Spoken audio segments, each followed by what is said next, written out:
माझे दंडवत कपिकुळी हनुमंत शरीर वज्र ऐसे कवळे ब्रह्मांड जो पूचे तया माझे दंडवत कपिकुळी हनुमंत. अशा पद्धतीने तुकोबरायांनी हनुमंतरायांचं वर्णन केलेलं आहे. आणि हनुमंतरायांचं वर्णन का केलेलं आहे तर हनुमंतरायांचं वर्णन करण्याच्या योग्यतेचे हनुमंतराय आहेत.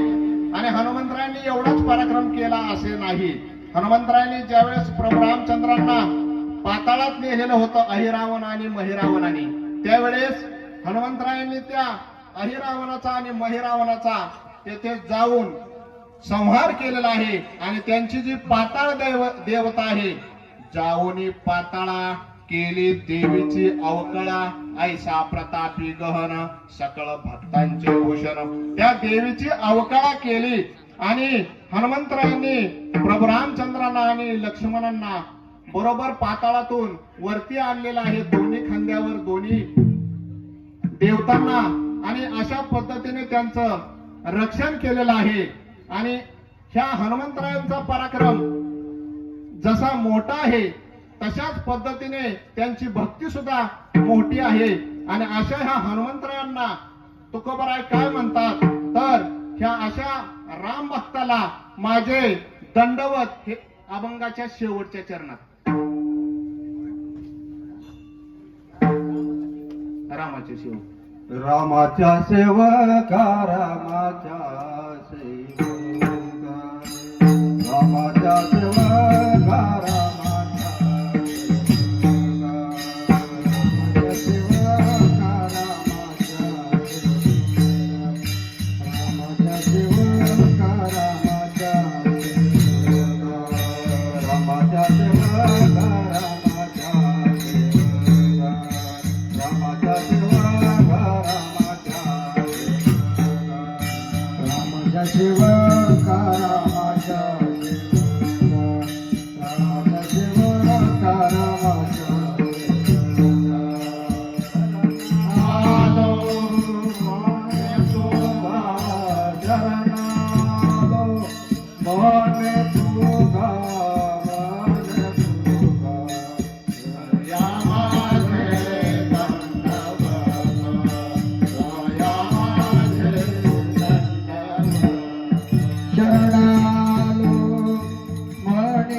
पुढे हनुमंत कपी पुढे हनुमंत